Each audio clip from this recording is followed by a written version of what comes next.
ही निवडणूक एकटी माझी स्वतःची नाहीये.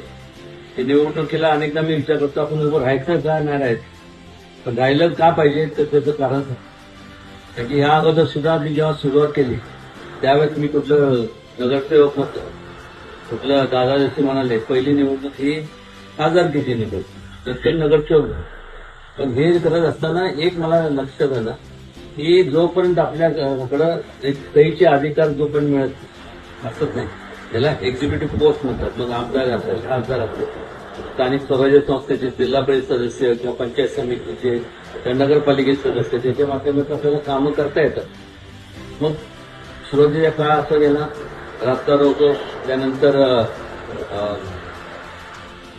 मग तिथं उपोषणाला बसणं पण याच्यातनं काय साध्य होत आणि त्यामुळं ही निवडणूक आजपर्यंत लढवत आलो आणि मला खात्री आहे आमच्या सगळ्यांचा आशीर्वाद